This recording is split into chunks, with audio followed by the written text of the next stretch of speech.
Hey, dreaming how dreamers do. Most of my life feel like deja vu. Even when the pressure's on, I'm careful how I make my moves. Mamba mentality, I ain't come here to play to lose. Why would I play with you? But if you made me choose, I'ma go with me. You down to go with me? Of course it won't be perfect, it'll feel complete to say the least. What's up? What's up? I'm Char. I got my boy T.O. over here. Yeah, my boy Mike right here. What up? This is All Things Considered, the podcast. Like, comment, and subscribe. Holla at us. Let us know where you're from. Tap in. We want to hear everything. So how did we even get here? Like, I know Mike. I met T.O. This seems like a great podcast, but like, all things considered, like, what does that mean? How are we here right now? Man, to keep honest with you, like, me and Mike, we work out all the time together, and our workout be done an hour, and we just sit there talking after the gym for like 10, 15 minutes, 30 minutes, an hour. Bro, we gotta get on. Like, let me get on. No, but it's like we go through so many debates and arguments, whether it's music or family or just fitness stuff. And finally, we just had the idea of doing a podcast. So like, we need to put it on the mic. We need to put it on video. Like, we got a lot of perspectives between us being, you know, Nigerian, between us being former athletes, washed up. Yeah. You know what I'm saying? I'm not washed up. But there's so many different perspectives. And with all the things that are going on in the world, I think people could benefit from hearing some of the angles and thoughts that we have with some of this. You know what I mean? Yeah. I love the fact that we're not even 2 minutes into the podcast. And there was, there was something about somebody said, if you was at a bar and there was somebody from Nigeria, New York, or a vegan, who's going to be the first person to tell them where they're from? Oh, so that's funny. That's funny. We are way too prideful in us Texas boys too. But that's what All Things Considered, to be honest, is about. The way I see it is, you have your locker room talk, your barbershop talk, you got your gym talk, and just, even us, when we hanging out, the conversations that we have, you always giving a female perspective, we giving a male perspective on things, and just talking about life, personal development, so many different things that we can be able to cover with this podcast. So I'm lit. Yeah, I'm excited, big dog. Yeah. So what's All Things Considered mean to you? When you first heard the name, like, what kind of went through your head with that? So at first I was thinking, it's nice, like, it's fun to have something that's like, you just talk about one thing. When you enter this podcast or anything, this person's social media, exactly what it's going to be about. Right. But I just was like, it's fun to me, all things considered, that we're going to cover all topics. Like, there's nothing off limits, which is exciting. That's fun. You're going to get everything in one type of package. And I feel like it's all things considered where we can give our opinions, and it doesn't matter if we agree, if we disagree, but we're open. Like, I feel like the biggest thing in life is being open. If you're not open, then you're not going to evolve. So to me, it's like evolution. Yeah, you can't cancel us, so we good. Yeah. We don't get us canceled. Not get scared, because I know I'm known as unfiltered one. It's all good. Oh my gosh. It's okay. We need that little spice. We need that little unfiltered. Like, so I know Mike through a mutual friend. For a few years, we have a friend that both of us know that, comes to visit Dallas. And we met Mike through him. And honestly, Mike became like their brother to me. Like, my friend's like a brother. Like he said, we'll be out and about and we'll just have like these fun conversations, deep conversations, like getting into mischief, like obviously in a respectful way. But like, we've had some fun times together. We've been some crazy things. But Mike, I would say always, like, that's one person I say will always look out. Like, you go out with a group of friends, and I know, like, my friends that we all know together, like, we know we're secure with him and like our mutual friend. So when he reached out to me, I'm like, yes, like, Mike, that's good people. Yeah. So I'm like, I know Mike, then I met you, Toben. I cannot wait to get to know you more as we go through this podcast journey together. But like, how did you guys know each other? Well, similar kind of story. We met through a mutual. I think we were already kind of, following each other on Instagram. Just, again, that Nigerian athletic kind of, deal where we just kind of know each other, through the community. But we end up getting connected through one of our mutual friends that I met in college, you know, and that is honestly a big part of, you know, what we're going to be talking about this segment versus your, you know, in this particular situation. This is a day two. Yeah. You know, this is a day two situation. And, you know, that kind of leads us to what we're talking about between the day ones and the day twos. Yeah. You know, because in my opinion, and I've always kind of been very, you know, hard on this, is like people forget that whole, first of all, everybody remember that no new friends. Oh, yeah. No new friends. No new friends. I still have the shirt. No new friends. Everybody remember that era, and to be honest, we all ran with it in our community. Yes. And I have always been a proponent of like, you got to continue to get new friends, because how you going to grow? Yeah. If you have the same people around you 24/7 as, you know, time and time goes by, you know, so, but, you know, in short, you know, that's pretty much how we met. Yeah. Mm-hmm. And gathering new friends does not mean you are, you know, not being loyal to your old friends. Yeah. I think that is a big one that people get confused about, or they feel like you're switching it up or something like that. And that does not mean that at all. A lot of times, I know for me, especially a female, I have day ones and day twos. And I love for like my day ones and day twos to like get together and know each other, which they do. And they all get along. All of my day ones, they're married, right? So like when I'm looking for that advice, like I'm in a relationship right now, like they have husbands, that's what I go to. My day twos, I feel like they're not that my day ones don't keep it real, but they like keep it real. Like they will like keep it raw with me, right? And also those were my girls in the days that like I was single. Like we went out and had a good time together. We went through dating, you know, guys that weren't so great, giving each other like those relationship advice. My day ones have been out of the game for so long that like they don't know, you know? Right. So I feel like each of them bring a different perspective. And then when I bring them together, I feel like if people truly love you, then they're going to love the people you love. And then both of them love me. So they love like the introductions that I've given, you know, to one another. So that's my thing. I feel like if it's true and it's genuine and your people trust your instincts, I feel like the age we are, we're not going to have people that's like BSing around. We know what's a real friend, what's not a real friend. Right. We don't keep people in our circle just to have people. It's like valuable people who have your back, you know? No, I completely understand what Mike is saying. Like, the idea of not having no new friends is crazy. You know what I'm saying? Like this wouldn't even be a thing if we kind of lived by that no new friends idea. But I do think there is value in your day ones and your day twos. Yeah. I think there's a lot of value in that. It's just different. And I think there's value in even merging some of those friend groups. Not all, because not everybody's meant to. Yeah, no. Depending on where you grew up and depending on where you at, it's just not going to work out. But just kind of looking at the pros and cons between your day ones and your day twos and how they're different. You know, your day ones are the ones. Yeah, let's dive into that. Yeah. Like your day ones are the ones who've seen you in the sandbox. Absolutely. They've seen you. They know your background. They know the cultural background. They know where you're from. They remember when you had boogers in your nose. Looking a little rough. You used to get haircuts every 8 weeks. You know, the buzz cut, no blend, no fade, no nothing. They get it and they understand where you're from. So there's that level of familiarity that you can't get that from your day two, because they just don't understand it without you overly explaining and talking to them about it and letting them know about your background and things like that. Yeah. But on the flip side, you know what I'm saying, you don't choose those friends necessarily. And what I mean by that is the neighborhoods you grow up in, that's where your parents chose for you to grow up in. The schools you went to, that's the schools that just happened to where you went to, but you know, by chance. And so a lot of those things are a little bit out of your control. Yeah. And that's where the value of your day twos come in. And that's boys that I went to school with, I played ball with, where we had to be friends with them because they fit our lifestyle in that moment. And a lot of times the day twos come in as we're transitioning from boys to men. Yeah. Right. And there's a different level of maturity that sometimes your day ones, depending on who they are, just don't really understand. Yeah. You know what I'm saying? Yeah. They don't necessarily get it.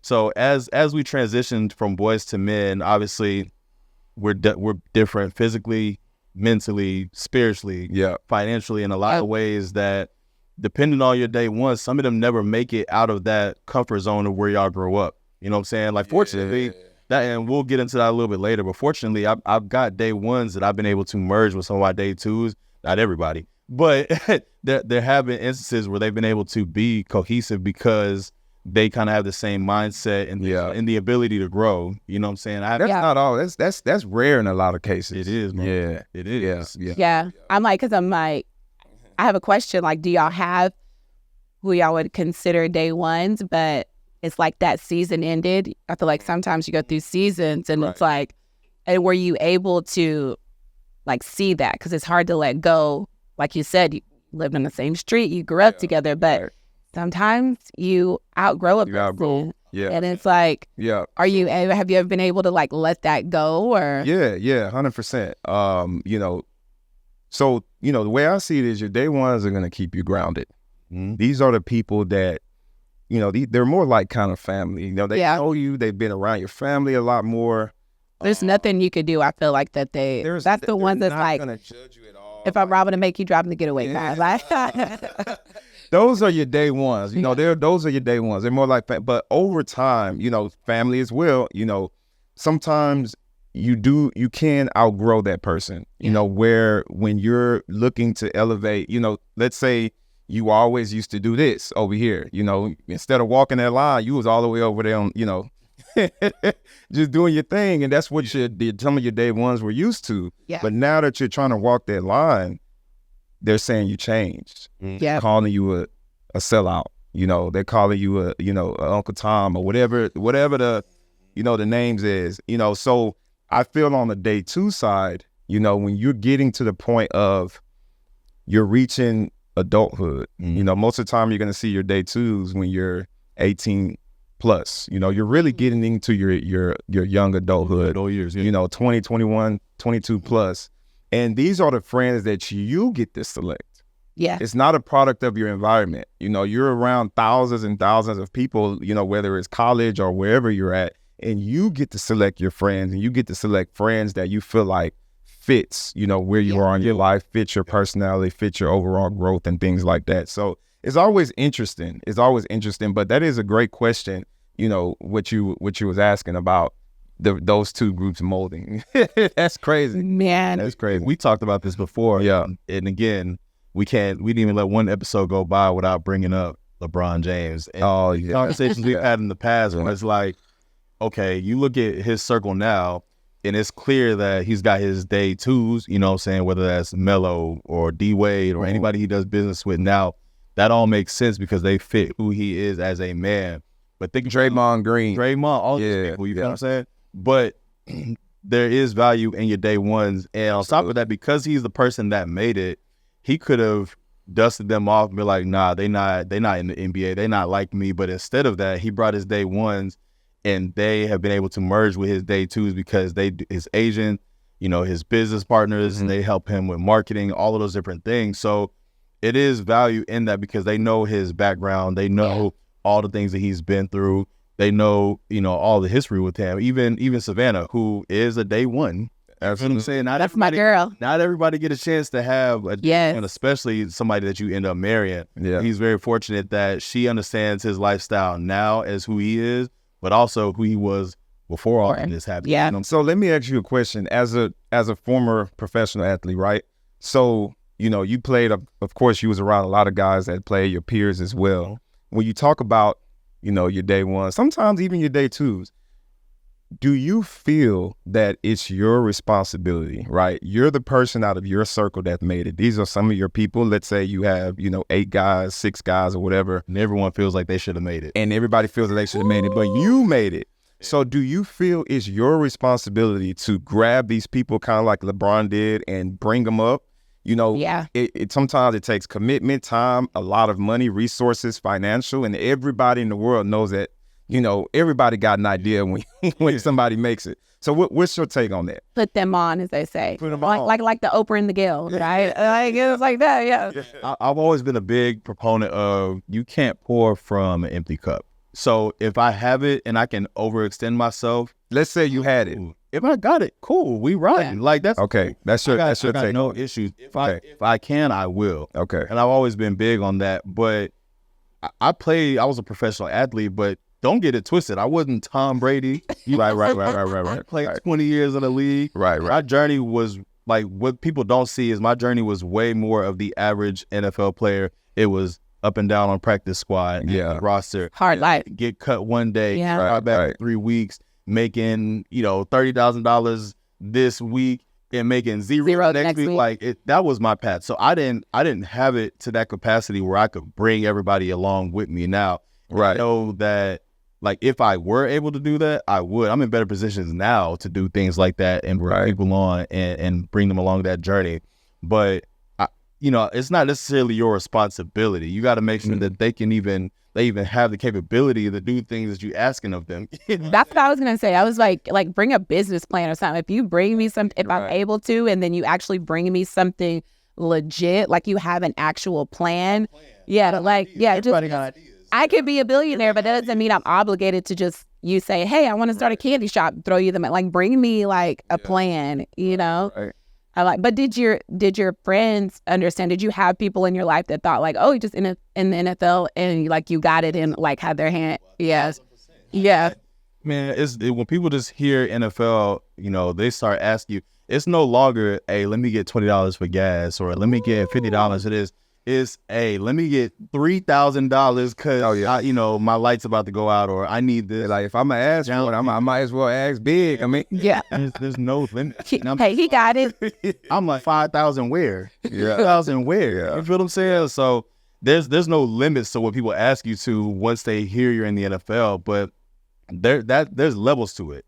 Right. And when I was not at that level to be extending myself in that capacity, but I think if you got it and you have the, financial capability and mental capabilities to do that, like, by all means, do it if you feel the need to do it. As far as it being your responsibility, nah. Okay. Nah, it's not your responsibility at all. You a grown-ass man or grown-ass woman at that point, you know what I'm saying? Did you feel any, like, stresses, though, from certain people? Did it stress you out a little bit? I mean, because it is hard. You want to, but, you have to know, like, your financial capabilities, and you have to set yourself up for success. I mean, that whether you were successful or whether you weren't, your body can't handle this forever. So you still have to put your money like in the right places. Best lesson that I learned, and I learned a couple from just good teammates who were good men and whatever the case may be, is learning how to say no. Yeah. Because you watch some of these people who have been in these spaces and they don't know how to say no. And they overextend themselves where that full cup becomes very, very empty real quick. And that can be, day ones that's asking for stuff. That could be your family. And it doesn't stop. For transparency, I deal with it very. I do a lot of stuff on the business side, and I deal with it very often. Yeah. And just people just watching your social media, pocket watching, what we call it. Yeah. Trying to see what you got going on. They see you doing well, making some money, and I do a disclaimer every year because I have to. I do it, bro. You probably seen it before. I do a disclaimer every single year. Matter of fact, probably times a year. I'm doing it at the beginning of the year and around the time where I feel like it's time would be probably a little more generous. Oh no. I don't blame you. I have to make an Instagram post. It's like one of those things where, okay, if somebody genuinely, truly needs, you're trying everything they possibly can. They really have it, exhausted all. They just hit a hard time. And you have the capability to do so. Okay, I understand. But there's some people that they see your lifestyle and they feel as though you're obligated to help them when they ask. Like they get upset when it's like, you have 2 legs and 2 arms and sound mind. Like, even if, I hate this, but even if you got to work at somewhere you don't want to, or fast food, this and that, you gotta bring you just. That's the problem. Yeah, like you're able to. I'm the same way. I'm like you're able to. Like I work. Yeah, maybe I live decent, but I work hard for this as well. Like I'm not just sitting around. So it's like, I don't know, man. I have family members like that too, and I'm like, I love you so much, but we also have children, all of us, and it's like it's not just about us too. Like. Money that we're just throwing away, like we have to set our kids up. It's about a future. You can't just think now when it comes to financials. Like, absolutely. I know all of us hope our kids, get a college scholarship because we're all athletes. But, we got to be, set them up for college and things like that. So that is, I'm with you and your disclaimer. I can't wait to see. We're going to have to put this disclaimer up one day. So I'm curious because we talked about a day one, day two. Is it important for you guys that they merge together and like each other, or are you okay keeping them separate? You know what I'm saying? Like, what's kind of y'all's thoughts on that? So I can answer it. So I've actually seen so many different scenarios of this, especially me. I have friends all over the country. I feel like, in different circles, and all over the place. But I'm just blessed to the point where the people that I do keep around me, we are all pretty much on similar wavelength. Mm-hmm. You know what I'm saying? At this point in my life. And those people have enough respect for me that no matter who I bring them around, it's gonna be all love, just because of the respect they have for me, and vice versa. Even over the weekend, we just went and celebrated one of my good friends' birthday, and I met some of his people for the first time, because he had the whole crew there, and it was all love. It's just mutual. But I think it's very, it's very tricky, because a lot of people, unfortunately, still have people that's at different, spaces of life. Yeah. So I think that it's very important to understand that sometimes it's okay for you not to merge your friends, all the time. Even still, with all my people being able to get along, there's still some times where I know, if I'm doing this, these are the types of people I'm doing. Yeah. If I'm doing this, these are the types of people. You don't have, just the person that you go out with all the time doesn't have to be the same person that you praying with or that you seeking business advice from. Yeah. So I think it's very important to know your personnel. Yeah. That's the problem that I see when people have issues with some of their friends, is that, you have a friend that's all the way far left, and then you're trying to merge in with a friend that's all the way far right. And then that can kind of cause like chaos sometimes. So I completely agree. Like, I have, like I said, my friends that are married, and I live out there where they are. Yeah. And of course I want my other friends to everybody come hang out at the house and let's drink, because my other friends are moms and they're married. Like, they're not going far away or going out at night. Like, we enjoy just like, all right, husbands take the kids and like, let's just drink champagne and be like that.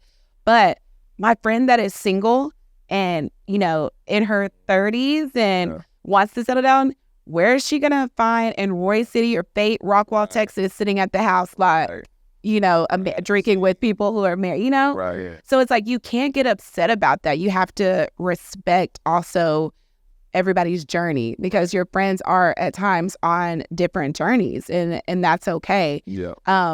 I had to learn that too, because I do like, I like to merge my friends. I love all of my friends that I'm like really close to, right? Yeah. So I'm like, I want all of you to love each other and hang out. And they love each other, but this group of friends mainly likes to do this. Like, it's hard when you have a 7-year-old, a 4-year-old, and a 3-year-old. I'm not gonna go out at, in downtown Dallas when I live 30 miles outside. And then the other one, I don't want to go with screaming kids whenever it's that. Every now and again for big events, because I love the host, everybody's there, but it's not gonna be the same thing every weekend, and that's okay. But you hit the respect. Respect is my biggest thing.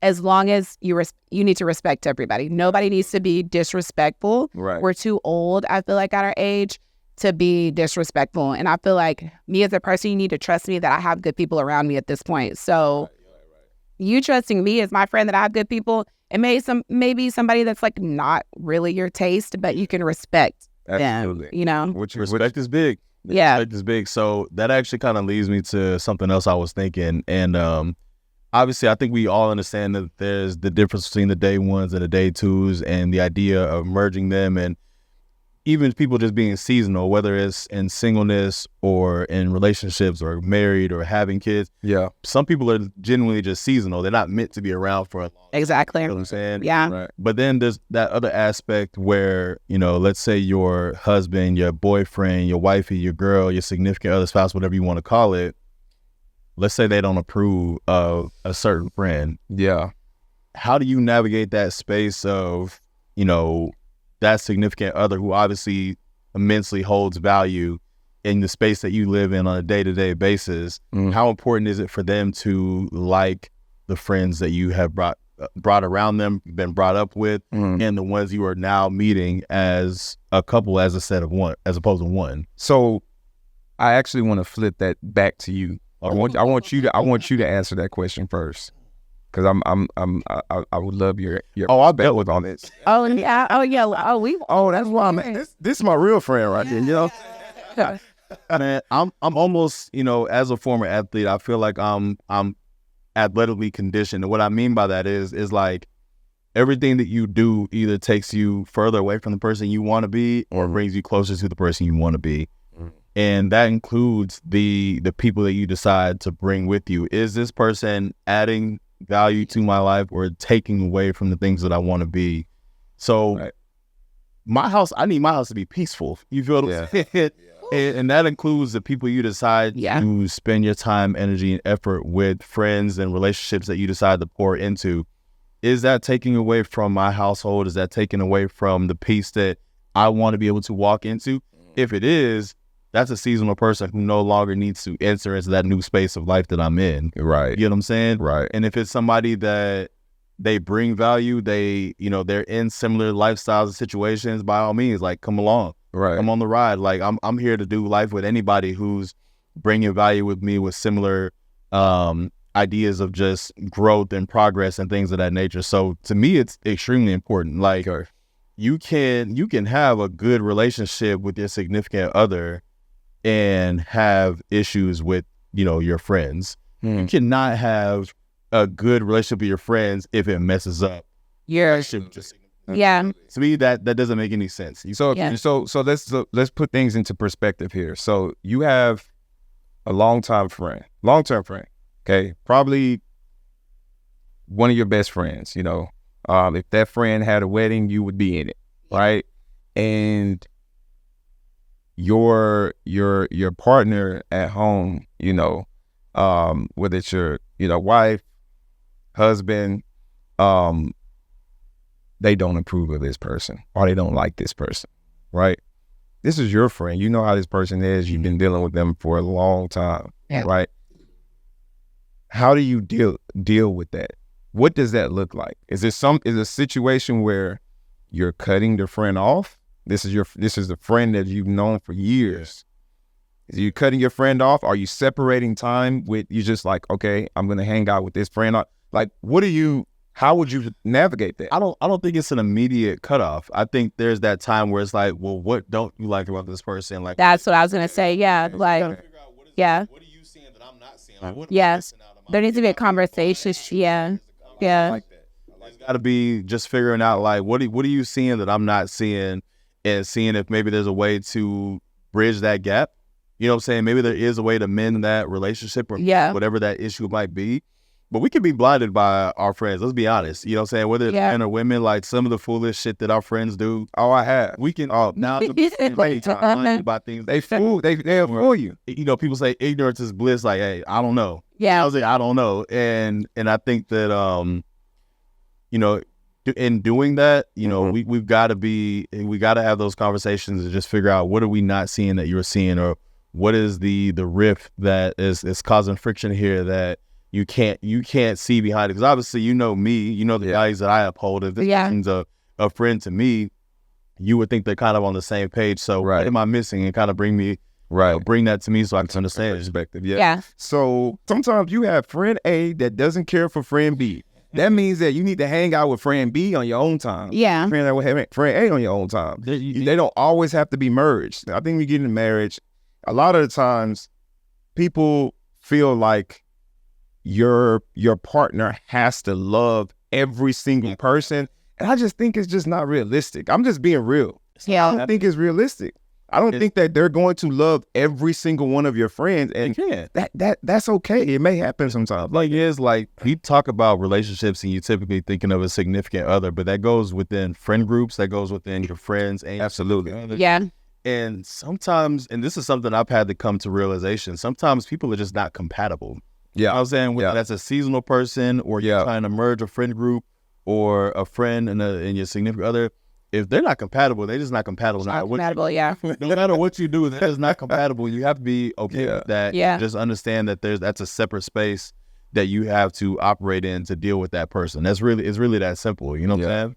So what do you do if your significant other is not okay with you separating those relationships? Like, what if they just like want you to not talk to that person or be cool with that person? Oh, then it's done. Then it's done? Then it's done. Yeah, I mean, listen, because those are not in your house every day. Because Yeah. Don't get me wrong. The respect is in my household with my significant other, because at the end of the day, if it was on the opposite side and there was a guy that, you know, I didn't approve of or didn't want her, and then it should be done, you know, at that point. That's it. You know, so I would give her the same respect. Okay. Or one of her homegirls. I do think. Or one of her homegirls. No, I think women can be blinded by, you know. Oh, we definitely can. Because I love my friends. And how long we got on this podcast? Enjoyment and gossiping and things like that. I will agree. Lord have mercy. I tell her, like, you don't want to form your relationship with this person for the sake of gossiping and things like that. That's not a good foundation of friendship. So girls, we know women like to kiki and all those things and doing that. But it's like, if that's the basis of and the foundation of your friendship, like, how long is that really going to last? Plus, it's kind of like a negative connotation, like starting with that friendship. So if I'm able to see it and that's something that you're blinded to, like, I'm going to bring that to the forefront, and you can now kind of look at that relationship and be like, well, is this really adding to who I am, or is this something that's fun in the moment but kind of taking away from the character who I really want to be? Yeah. Right. So it's just like we said before, it's respect. And I feel like I'm so big on treat people how you want to be treated. And that's in every relationship. And I know whenever I get into maybe something I don't agree with, or I can't see a disagreement, things like that, it's just always good to envision, like you said, when you said like your wife, if she had, you know, a guy friend that you didn't like, I feel like you always have to try to put yourself in their shoes. Right. So flip the situation, think about it, and like your initial feel, like how does it initially feel, make your feelings feel? And I think like that's what you need to go with. If you wouldn't like it, you can't expect somebody else to deal with something that you wouldn't like. And that's respect. It's hard. Right. You know, it's uncomfortable sometimes, but life is hard. As we all say, your family is your priority. Yeah. You both are married. I'm not married yet. I have a boyfriend, but I feel like we all like you pick people, like you chose this person for a reason to be with your life, and you trust their instincts. They're important to you. You know, God first and your spouse second. Absolutely. And that's just what it is, you know? So I have a follow-up question and you know, that I'm interested you guys' take on this. So you have your significant other, right? Okay. How do you feel about them creating friendships, new friendships, whether it be new or old? Let's say new or old. I guess a two-part. Okay. So how do you feel about T.O., Char, how do you feel about you guys' significant other having friends of the opposite sex, right? Mm-hmm. And then as a follow-up, does it matter if they're creating new friendships with the opposite sex, or is it a situation of where you would tolerate an old friend? What did you guys think? I'm gonna take this one because I feel like because I'm like, I know, because you know me, I'm such a super friendly person, but I feel like when you get into a relationship, if you have friends of the opposite sex that you were already friends with, as long as it should be one of those things where like you get introduced. Like, I'm in a relationship, this is the first time that you met my boyfriend, but I knew you before, but there was no problem with me like, hey, come to the podcast, come eat. Mike, there was no weirdness. I think that you can tell when something is off and when it's just truly a genuine friendship. And I also think it depends on too, like before, like, did y'all have anything? Were y'all ever intimate with each other? Things of that. I would not, like, some people can be intimate and then just be friends and that's it. But but I just be no for me. Exactly. I think that even though that was your friend before you met me, if y'all had anything physical, then I probably would not be, even though it really may just be like really just a friendship. If you're if that person matters to you, then like you got to cut it off. You know what I'm saying? But as far as friendships after you get in a relationship, I think that there's no reason for you to be creating friendships with the opposite sex after, unless it's a business partnership. Yeah. If it's a legit business partnership, it's going to financially help our family, and your partner can meet this person and have good vibes with them and know that it is, truly that. Yeah. Then I think that that's okay. But I don't want my man to be just randomly meeting some girl at a bar out with his friends or some this is like, oh, she was so cool. Like, why were y'all even talking that much to you to know that she that cool? Exactly. I don't know. That's my take on it. I think it's different. It's different stipulations, but I definitely do think that if you were truly just friends with somebody of the opposite sex, nothing's ever happened, and you were friends with that person before, and you can introduce that person and they be cool, then I think that that's okay. Like, that's the one that it's okay. And a lot of times, if it really is truly genuine, like, that they may become friends. Like, if I was, like your wife and that person becomes friends, or you and become friends with something like that. But I think with all of that, context matters. Yes, it does. Like, I've had homegirls in the past who end up meeting my wife, and they're actually cooler than we are now. Well, you know what I'm saying? And I just think context matters, because if it's anything in the future moving forward, it's kind of couple different ways to look at this, because one, you have to trust the significant other that you are, that it was a genuine, friendly interaction, and encounter that the way that this friendship even formed, and where's the eagerness to, well, let me introduce you to who's the other part of me, you know what I'm saying? So obviously there's no awkwardness, there's no weirdness, there's no intentions that are not what you think it is. But when I say context matters, like, who is this person? Who are they in your life? Do they have somebody? Do they think they have a chance with you? You know what I'm saying? Because we know how people can be, and a lot of times people will relax and chill, get real comfortable in that friend zone until their waiting comes up. You feel what I'm saying? 6 men off the bench. 6 men off the bench. Yeah, they're waiting for the opportunity. So, women are real smart. You got to watch these women. Yeah. Men know men know. Yeah. I played the game for a long time. Yeah. Oh, yeah. So I know if there's a man who is really an opportunist waiting on the time to shine. But on the flip side of that, I do think sorry, don't cut you off. But basically, what you're saying is you're okay with your wife being able to meet new people of the opposite sex in the future that she didn't. Context matters. How did it happen? What are their intentions? Okay. I have to meet them. I can see through men very, very easily. Right. Better than women. To be quite honest with you, we are men. You know what I'm saying? We know how men move. So that's when I say context matters. Like a guy you met at that church, like, okay, cool, let me meet his woman. You know what I'm saying? Like, so it really kind of depends on that. A dude you met out, nah, like that. Right. That's not... I like the church thing. Yeah. Like, you could be in a group together, like community group things. Yeah. Relationships. Like, I'm not gonna act like men and women can't coexist in a space. You feel what I'm saying? Yeah. That's why I think it genuinely, you have to look at the intentions. How did the encounter happen? Yeah. Do they have somebody in their life? Are they attracted to you?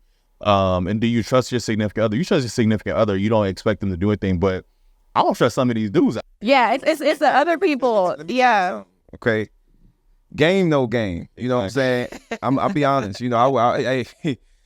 So me knowing how, like, think about it, like, years. Come on. We've been playing ball. I was playing ball since I was 8 for 15 years. And you on a team. You're talking about 100 different types of people, and you know what all of them about, because they all the same type. So when I'm saying this is, the devil can come in different shapes and forms. You know what I'm saying? You sound like my mom. You never know. So even at the church house, big dog. Yeah. Even at the church house, it's like, I think that there is a very fine line. Number one, in terms of like actual friendship, I don't think so.